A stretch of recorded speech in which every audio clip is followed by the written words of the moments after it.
The Thanksgiving table was set with care, the kind of care that came from years of tradition.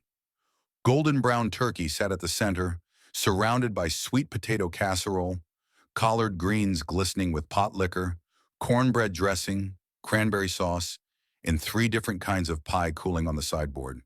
The Whitmore family home in suburban Charlotte was filled with the sounds of laughter, conversation, and the football game playing on the television in the den.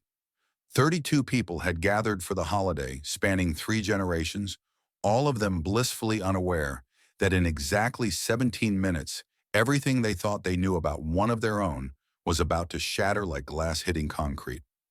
Nadine Elise Whitmore sat at the far end of the dining room table, her hands folded carefully in her lap, her face composed in a mask of polite attention that she had perfected over the past 18 months. She was 36 years old, slender and elegant in a burgundy dress that her mother-in-law had once told her made her look too serious for a family gathering. Her natural hair was pulled back in a neat bun at the nape of her neck. She wore minimal makeup and simple pearl earrings that had belonged to her grandmother. To anyone looking at her, she appeared calm, present, engaged in the family celebration happening around her. But beneath the table, hidden by the white linen cloth embroidered with autumn leaves, her right hand gripped a manila envelope so tightly her knuckles had gone pale. Inside that envelope were divorce papers, signed by her as of 3 hours earlier in the office of her attorney, a sharp, compassionate woman named Lorraine Gaines. The papers were complete, notarized, and ready to be served, and Nadine was about to hand them to her husband, Trenton Whitmore, in front of his entire family on Thanksgiving Day, in the middle of the meal his mother had spent 2 days preparing. Not out of cruelty, not out of spite, but because this was the only way she could think of to make him see her, really see her, for the first time in years. Trenton sat at the opposite end of the table, holding court as he always did, telling a story about something that had happened at his law firm, his voice loud and confident, his gestures animated. He was 41, handsome in the way that men who take care of themselves and come from money often are, with close-cropped hair going silver at the temples and a smile that had charmed opposing counsel, juries, and Nadine herself once upon a time. He wore a crisp white shirt with the sleeves rolled to his elbows, no tie, the picture of casual confidence. His mother, Vivian Whitmore, sat beside him beaming with maternal pride. His father, Judge Harold Whitmore, sat at the head of the table nodding along. Trenton's 2 younger sisters, their husbands, their children, various aunts and uncles and cousins, all of them laughing at the punchline of whatever story he was telling. No one was looking at Nadine. No one had looked at Nadine, really looked at her, in longer than she could remember. Now, if you are watching this and your heart is already pounding, and if you can feel the tension building in your chest and you need to know what happens next, then do yourself a favor and hit that subscribe button right now. Here is something most people do not realize.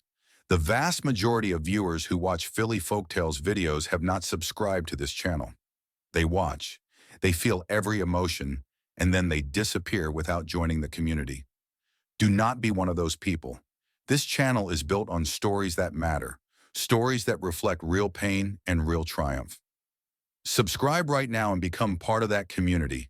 Smash that like button too, because it genuinely helps these stories reach more people who need them. And drop a comment telling me where you are watching from. Are you in Atlanta, New York, Los Angeles, Manchester, Amsterdam? I want to hear from every single one of you. Because what Nadine does in the next few minutes is something that will stay with you long after this video ends. Nadine had not always been the quiet woman at the end of the table. When she first met Trenton 8 years ago at a charity gala in Charlotte, she had been a vibrant, confident woman in her late 20s, working as a grant writer for a nonprofit that provided educational resources to underserved communities. She had her own apartment, her own car, her own life that she had built with intention and care. She loved her work. She loved the community she served. She was good at what she did, and she knew it. Trenton had pursued her relentlessly. Flowers at her office, calls that lasted hours, dates at restaurants she could never have afforded on her own. He was dazzling, successful, partner from a family whose name carried weight in Charlotte legal and social circles. And he made her feel seen, special, chosen. When he proposed after a year of dating, Nadine said yes without hesitation. She believed she was entering a partnership, a marriage between equals, a life they would build together. The reality revealed itself slowly, the way these things often do. It started with small comments. Trenton suggesting she might want to reconsider her work schedule so she could attend more of his firm events. His mother, Vivian, mentioning that Whitmore wives had always prioritized family over career. His father making offhand remarks about how important it was for a man in Trenton's position to have a wife who understood the demands of his profession. The pressure was never overt, never aggressive, but it was constant, like water wearing down stone. Within 2 years of marriage, Nadine had quit her job. Not because she wanted to, but because the guilt and the subtle disapproval and the endless negotiations about whose career mattered more had simply worn her down. Trenton had promised that once she stopped working, they would start a family, that she would have something meaningful to pour herself into. But the years passed, and the family never materialized.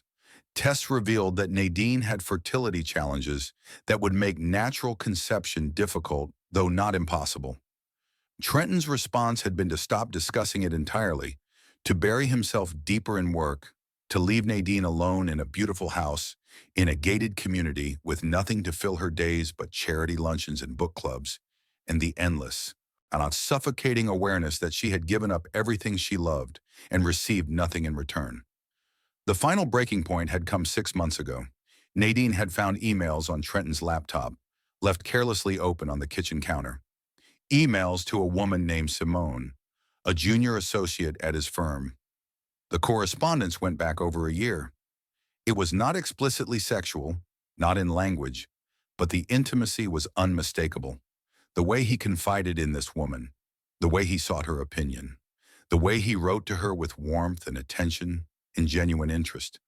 All things he had stopped offering Nadine years earlier. There was one email in particular that Nadine would never forget. Simone had written about feeling overwhelmed by a case, and Trenton had responded with 3 paragraphs of thoughtful encouragement, ending with, "Soru, you have no idea how much I value your perspective. Talking to you is the best part of my day."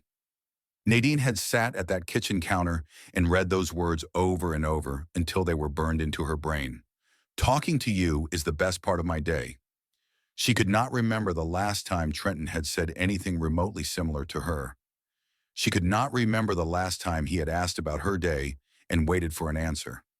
She could not remember the last time she had felt like anything other than an accessory to his life, something decorative and appropriate, but ultimately unimportant. She had confronted him that evening, calmly, quietly, asking him directly about Simone. Trenton had been dismissive in a way that hurt more than anger would have. He insisted it was nothing, just a work friendship, that Nadine was overreacting.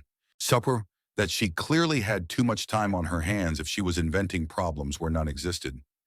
He had turned the entire conversation around until somehow Nadine was the one apologizing for bringing it up, for snooping, for not trusting him.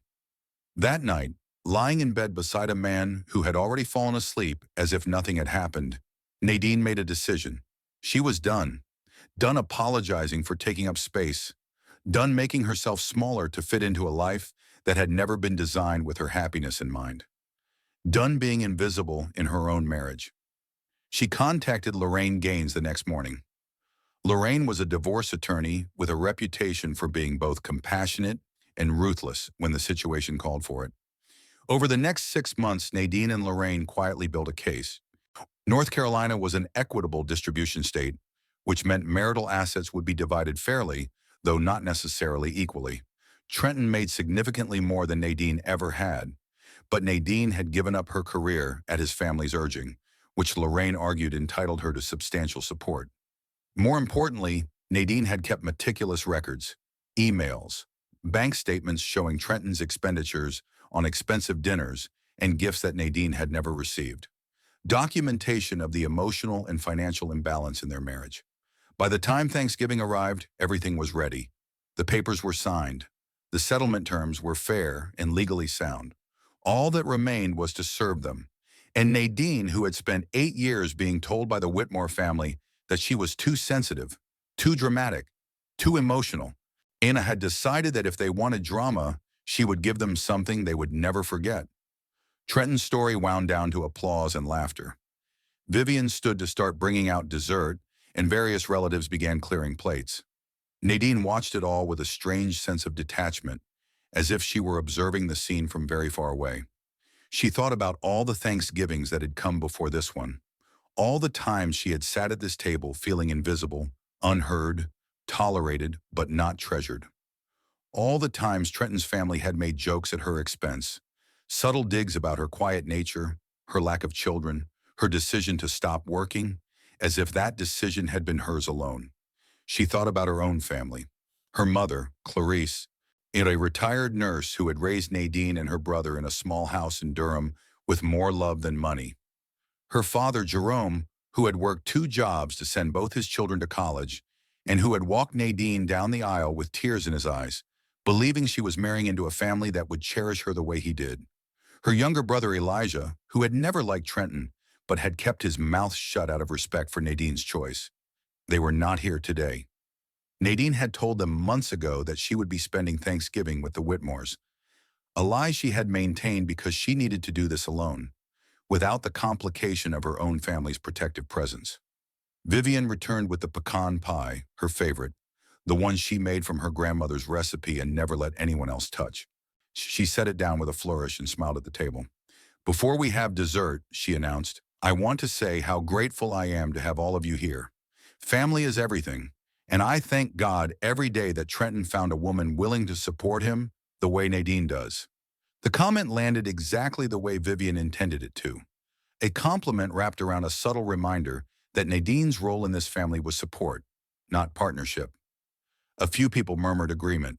Trenton smiled at his mother and reached for Nadine's hand across the table, a performative gesture of affection that made Nadine's stomach turn. She pulled her hand back gently, not dramatically, and stood up.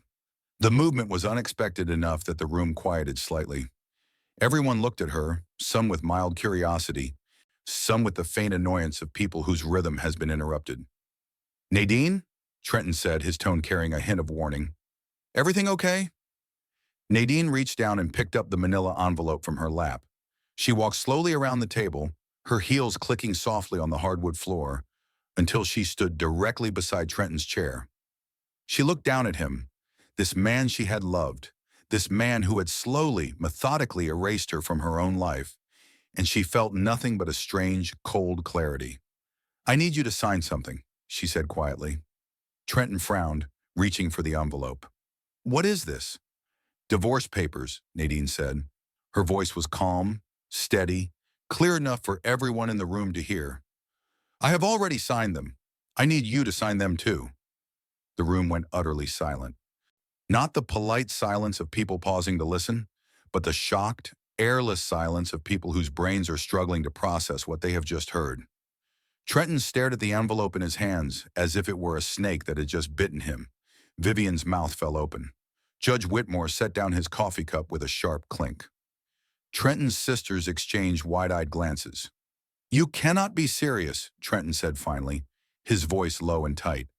"I am completely serious," Nadine said. "I have been serious for 6 months. You just did not notice because you have not actually looked at me in years."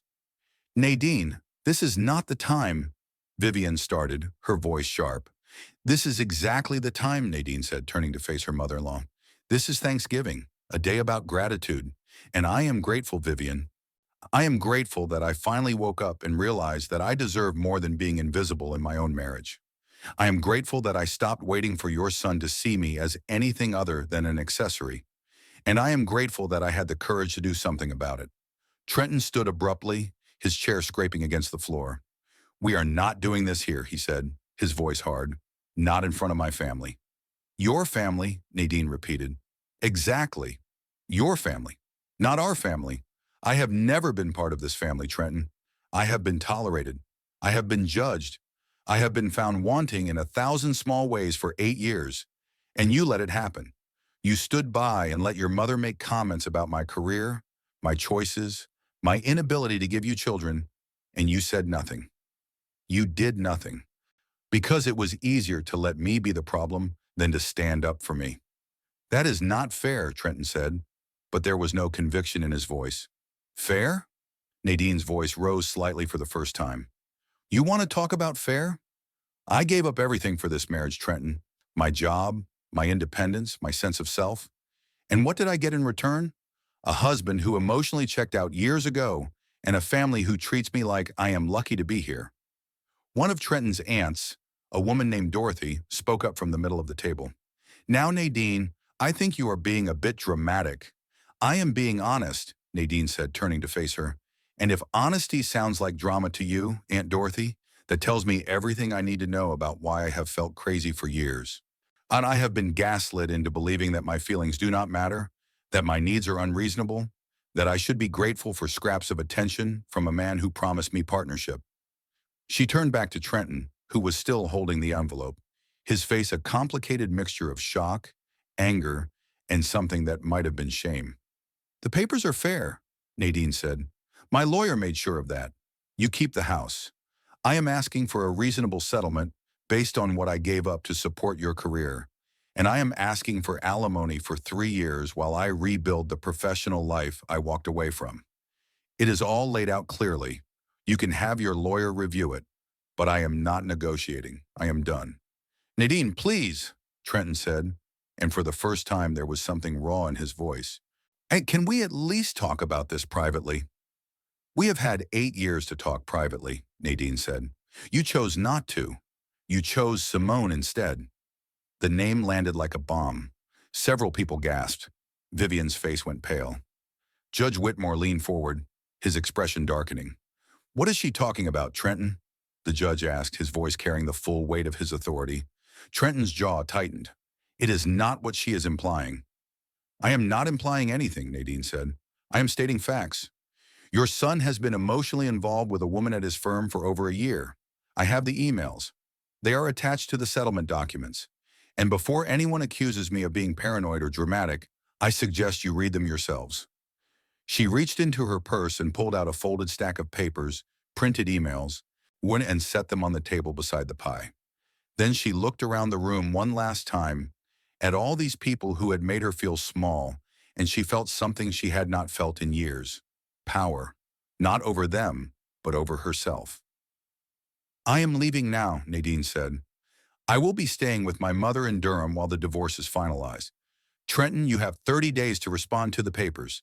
After that, it proceeds with or without your cooperation. She walked toward the door, her heart pounding, but her steps steady. Behind her, the room erupted. Vivian was demanding answers from Trenton. Dorothy was saying something about young people giving up too easily. Judge Whitmore was telling everyone to calm down. Trenton was calling after Nadine, his voice edged with desperation. Nadine did not turn around. She walked out the front door, and down the steps, across the perfectly manicured lawn to where her car was parked. She got in, closed the door, and sat for a moment in the silence, her hands shaking on the steering wheel. And then, for the first time in 6 months, Nadine smiled. The drive from Charlotte to Durham took 2 hours and 17 minutes, and Nadine spent every mile of it feeling like she was shedding an old skin. She had expected to cry, had braced herself for the emotional collapse that would surely come after what she had just done. But the tears did not come. Instead, she felt something lighter, something closer to relief, as if she had been holding her breath underwater for 8 years and had finally broken the surface. Her mother, Clarice, was waiting on the front porch when Nadine pulled into the driveway of the small brick house where she had grown up. Clarice was 63, a sturdy woman with silver-streaked hair pulled back in a neat ponytail and eyes that missed nothing. She had known something was coming. Nadine had called her 3 days earlier and asked if she could stay for a while, and Clarice, who had raised 2 children largely on instinct and wisdom, had simply said yes without asking questions she knew would be answered in time. Nadine got out of the car and walked into her mother's arms without a word. Clarice held her daughter tightly, one hand smoothing down her hair, the way she had done when Nadine was small and the world felt too big. You did it? Clarice asked quietly. I did it, Nadine said. Good girl, Clarice said. And there was so much pride and relief in those 2 words that Nadine finally did start to cry. Not the broken sobs she had expected, but quiet tears of release. They went inside. The house smelled like cinnamon and nutmeg, and there was a sweet potato pie cooling on the counter. Clarice had made Thanksgiving dinner for just herself and Jerome, who was in the living room watching football with the volume low. When he saw Nadine, he stood and hugged her without asking what had happened, trusting that she would tell him when she was ready. Over the next few days, Nadine told them everything. She told them about the years of feeling invisible, about Simone, about the moment she had decided enough was enough. She told them about Lorraine Gaines and the 6 months of quiet preparation. She told them about Thanksgiving dinner and the look on Trenton's face when she handed him the envelope. Jerome, who had always been a man of few words, listened quietly until she finished. Then he said simply, "I never liked him, but I respected your choice. I am glad you are making a different choice now." Elijah, Nadine's younger brother, came by the next day. He was 33, a middle school science teacher with his father's quiet intensity and his mother's sharp wit. When Nadine told him what she had done, he laughed out loud, a full, genuine laugh that filled the kitchen. "You served him divorce papers at Thanksgiving dinner in front of his whole family?" Elijah said, shaking his head in amazement. "Nadine, I have been waiting years for you to do something like this. I am so proud of you I could cry." "Do not cry," Nadine said, but she was smiling. "One of us crying is enough." "Are you okay, though?" Elijah asked, his expression turning serious. "Really okay?" Nadine thought about the question honestly. "I do not know yet," she admitted. "Ask me in a few months."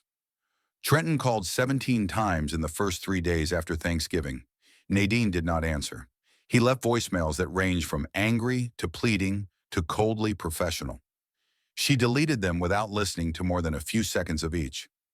Lorraine had advised her not to engage directly, to let all communication go through their lawyers, and Nadine was following that advice to the letter. Vivian called once. Nadine did answer that call, more out of morbid curiosity than anything else.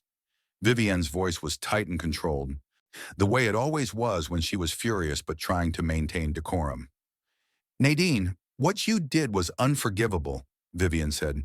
"You humiliated this family. You humiliated my son." "Your son humiliated himself," Nadine replied calmly. "I just made sure everyone saw it."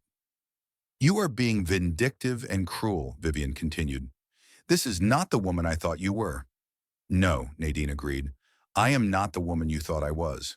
I am not the woman who smiles politely while you criticize everything about me. I am not the woman who accepts being treated like an accessory to your son's life. I am someone who knows her worth. And I am sorry that makes you uncomfortable, Vivian. But your comfort is no longer my responsibility." She hung up before Vivian could respond. Her hands were shaking, but not from fear, from power, and from the simple revolutionary act of saying no. The legal process moved forward steadily. Trenton hired his own attorney, a man named Carter Wesley who had a reputation for being aggressive in divorce proceedings. Carter tried to challenge the settlement terms, arguing that Nadine was asking for too much given that she had only been married 8 years and had no children. Lorraine countered with documentation of everything Nadine had given up, the career she had walked away from at the Whitmore family's urging, the professional connections she had lost, the earning potential she had sacrificed. More importantly, Lorraine presented the emails between Trenton and Simone. While North Carolina was a no-fault divorce state, meaning infidelity was not technically required to grant a divorce, emotional affairs could still impact alimony decisions, especially when they demonstrated a pattern of one spouse checking out of the marriage long before the formal separation. Carter tried to argue that the emails were not proof of infidelity, just friendship. Lorraine responded by highlighting specific passages where Trenton expressed feelings and intimacy with Simone that he had long since stopped offering to Nadine. The language was damning, not because it was explicitly sexual, but because it showed a man who was emotionally invested in another woman while his wife withered from neglect. By the end of January, 2 months after Thanksgiving, Trenton agreed to settle. The terms were exactly what Nadine and Lorraine had originally proposed. Nadine would receive a lump sum settlement, 3 years of alimony, and her car, which she had paid for with her own money before the marriage anyway. Trenton would keep the house and his retirement accounts. It was fair, equitable, and final. The divorce was granted on a cold Tuesday in early February. Nadine signed the final papers in Lorraine's office. And when it was done, Lorraine reached across the desk and shook her hand. You handled this with more grace than most people I have worked with, Lorraine said. You should be proud of yourself. I am, Nadine said, and she meant it. With the settlement money and the clarity that came from being legally free, Nadine began rebuilding her life in earnest. She moved out of her mother's house and into a small apartment in Durham, a one-bedroom with hardwood floors and big windows that let in the morning light. Yes, it was a fraction of the size of the house she had shared with Trenton, but it was hers, and that made all the difference. She reached out to her old colleagues at the nonprofit where she had worked before her marriage.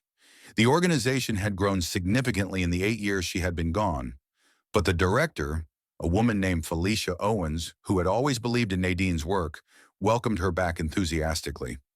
We cannot offer you the same position you left, Felicia said honestly during their meeting. The structure has changed, but I can offer you a grant writing position with the potential to move into program management if you are interested. I am very interested, Nadine said. She started the job in March. It felt like coming home. The work was challenging, meaningful, and engaging in a way that nothing in her life had been for years.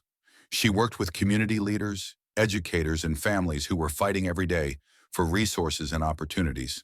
She wrote grants that funded after-school programs, literacy initiatives, and college prep courses. She saw the direct impact of her work, and it filled something in her that had been empty for far too long. She also started therapy. Her therapist, a woman named Dr. Simone Okafor, helped her work through the years of gaslighting, emotional neglect, and slow erosion of self that had characterized her marriage. It was hard work, harder than Nadine had expected, to unpack all the ways she had learned to make herself smaller, quieter, less demanding. You were taught that your needs were inconvenient, Dr. Okafor said during one session. And you internalized that message so deeply that you stopped having needs altogether. The work now is to reclaim them, to learn that wanting things, needing things, speaking up for yourself, these are not character flaws. They are signs of health. Nadine worked on it. She worked on saying no without apologizing. She worked on asking for what she wanted without prefacing it with qualifications and justifications. She worked on taking up space without feeling guilty for it. It was slow, incremental progress, but it was progress nonetheless.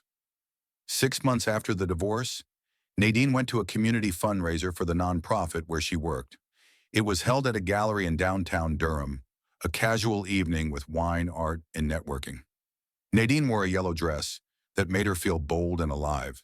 And she walked into that gallery with her head high and her heart open. She met someone that night.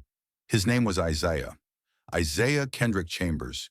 He was 42, a high school history teacher with kind eyes and a laugh that sounded like home.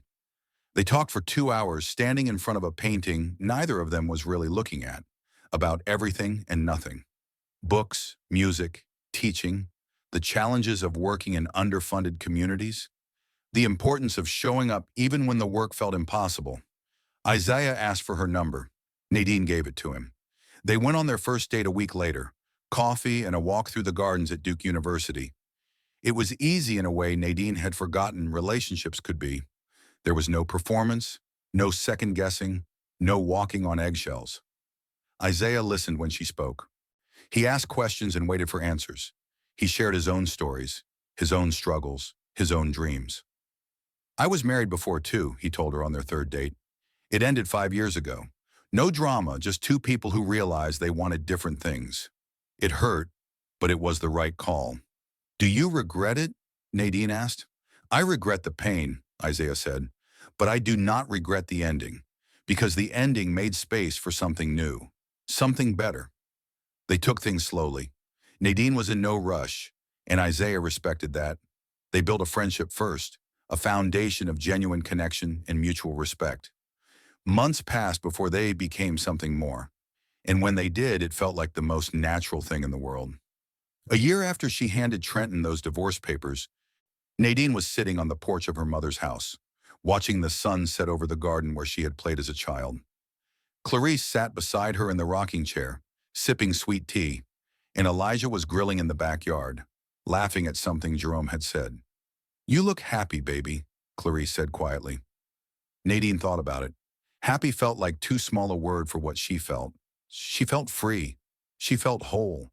She felt like herself again, like someone who had been lost for years and had finally found her way home. I am, Nadine said. I really am. Good, Clarice said. You deserve it. You always did. Nadine had not thought much about Trenton in the months following the divorce. She had worked hard to build a life that did not revolve around what he had done or failed to do. A life defined by her own choices and values rather than his absence. But 18 months after Thanksgiving, she heard through mutual acquaintances that Trenton's life had taken several turns he had not anticipated. The news came from Felicia, Nadine's director at the nonprofit. Felicia had been at a charity event in Charlotte and had run into one of Trenton's former colleagues. I do not know if you want to hear this, Felicia said carefully over coffee one afternoon. But I thought you should know. Trenton apparently left his law firm. There was some kind of scandal involving a conflict of interest with a client. Nothing illegal, but enough to damage his reputation. He is working for a smaller firm now. Much smaller. Nadine absorbed the information with a strange sense of detachment. She did not feel vindicated or triumphant. She did not feel sorry for him either. She just felt neutral, the way you feel when you hear news about someone you used to know, but no longer have any emotional investment in. How do you feel about that? Felicia asked. I do not feel anything, Nadine said honestly, and that feels like progress.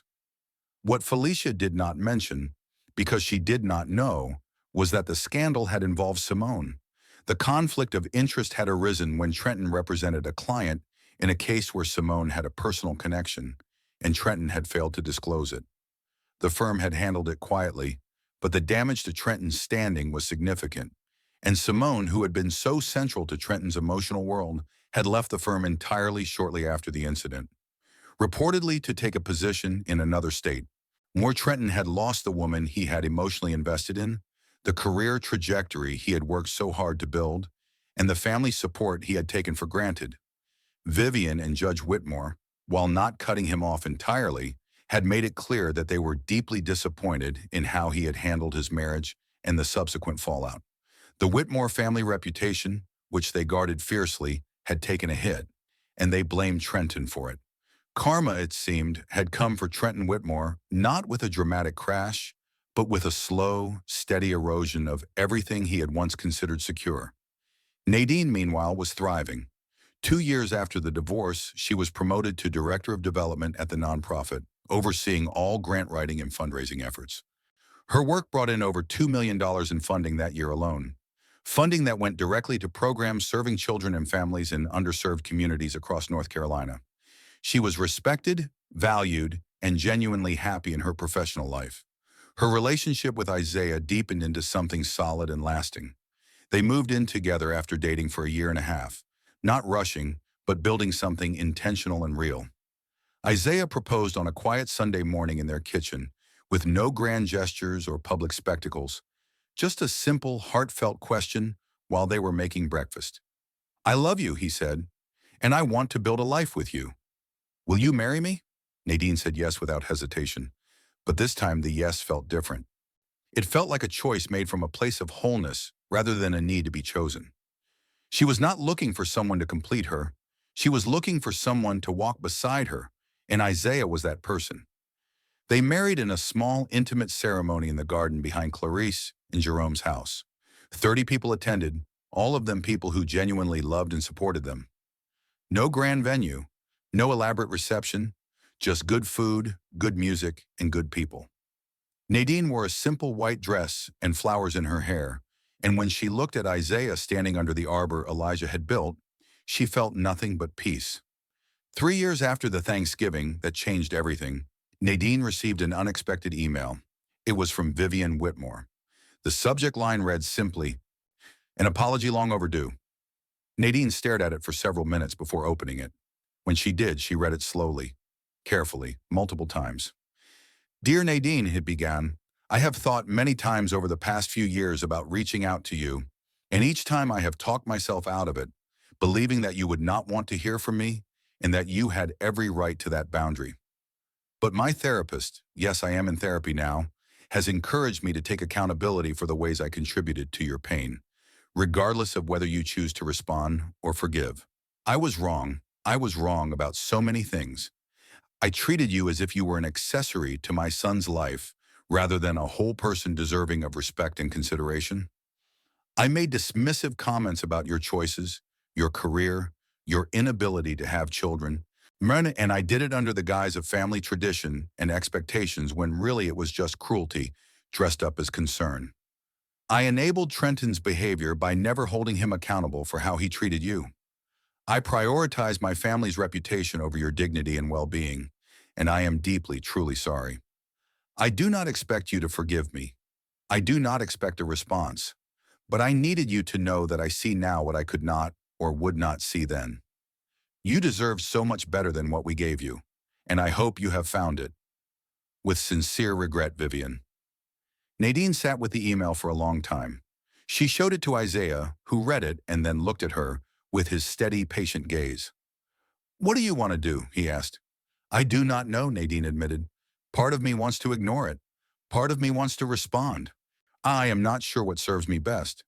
"Then take your time," Isaiah said. "There is no rush. Sit with it. You will know what feels right." A week later, Nadine wrote back. Not a long email, not a dramatic one, just a few honest sentences. "Vivian, thank you for writing. I appreciate your apology, and I believe it is sincere. I forgive you, not because what happened was okay, but because holding on to resentment does not serve me anymore. I hope you continue to do the work you are doing in therapy. I hope you treat the people in your life with more kindness and awareness than you treated me. I am happy now, truly happy, and I wish the same for you. Take care, Nadine." She sent it and felt something release in her chest. Not a dramatic release. Just a quiet letting go of the last thread of connection to a part of her life that no longer had power over her. 4 years after Thanksgiving, Nadine and Isaiah were sitting on their back porch in the house they had bought together in Durham, a modest, beautiful home with a garden that Nadine had planted herself. They were watching the sunset, drinking wine, talking about their day. Isaiah was telling her about a student who had finally understood a difficult concept in his history class, and Nadine was telling him about a grant proposal that had just been approved for a mentorship program. The conversation was easy, comfortable, full of the kind of intimacy that comes from really knowing someone and being really known in return. And in that moment, Nadine felt something she had never felt during her 8 years with Trenton. She felt seen, heard, valued, not for what she could do for someone else, but for who she was. "I am grateful for you," Nadine said, reaching for Isaiah's hand. "I am grateful for you too," Isaiah said, "every single day." That night, as Nadine was getting ready for bed, her phone buzzed with a text from Elijah. It was a photo of Nadine from 4 years earlier, taken at Thanksgiving dinner at their mother's house the year after the divorce. In the photo, Nadine was laughing at something someone had said, her head thrown back, her whole face lit up with genuine joy. The caption read, "Remember when you became a legend? Happy Thanksgiving, sis. Proud of you." Nadine smiled and texted back, "Best decision I ever made. Love you." She put the phone down and looked around the bedroom she shared with Isaiah. The walls were painted a warm sage green. Art she had chosen hung on the walls. Books she loved were stacked on the nightstand. Everything in this space, everything in this life was hers, built by her choices, shaped by her values, defined by her own sense of what mattered. 5 years after she handed Trenton those divorce papers at Thanksgiving dinner, Nadine was invited to speak at a fundraising event for the nonprofit. The theme of the event was resilience, and the organizers wanted Nadine to share her story, not the personal details, but the broader arc of what it meant to rebuild after losing everything you thought you wanted. She agreed, and on a warm evening in May, standing in front of 300 people, Nadine told her story. She talked about the years of feeling invisible. She talked about the moment she decided she deserved more. She talked about the courage it took to walk away from something comfortable but soul-killing. She talked about the work of rebuilding, the therapy, the false starts, the moments of doubt. And she talked about what she had found on the other side. Not perfection, but authenticity.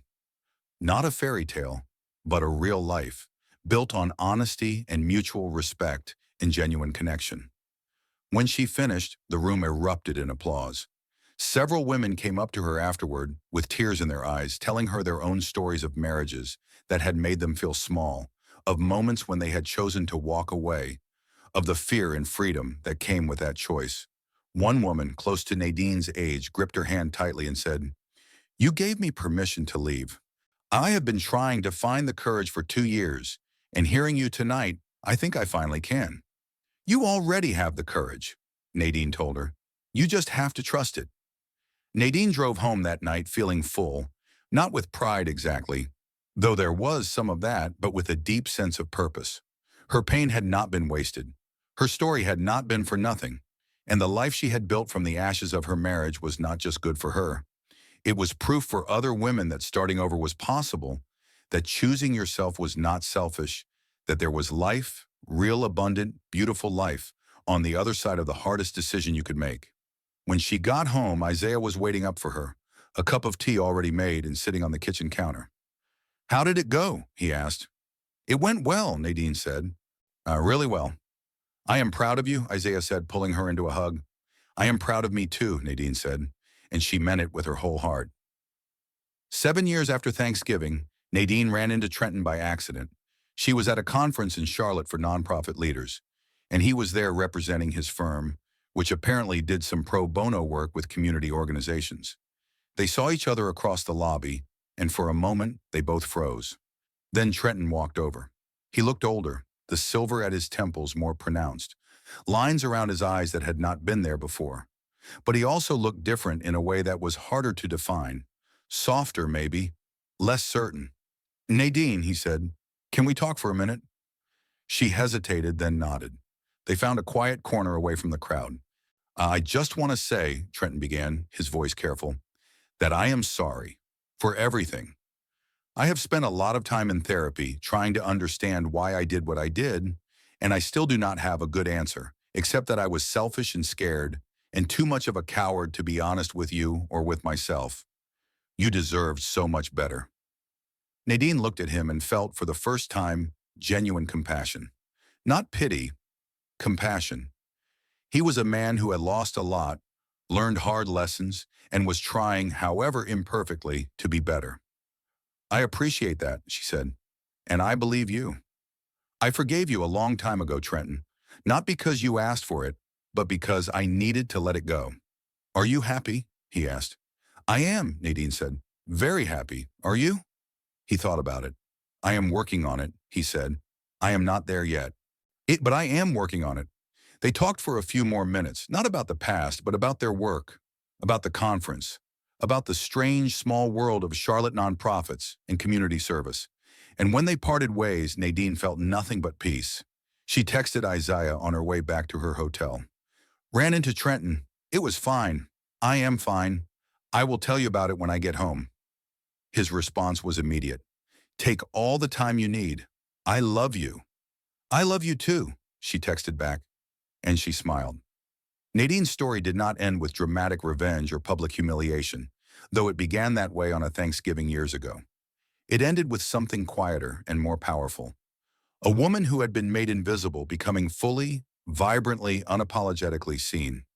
A woman who had given up everything to fit into someone else's life, building a life entirely her own. A woman who had been told she was too much and not enough, at the same time discovering that she was, in fact, exactly right.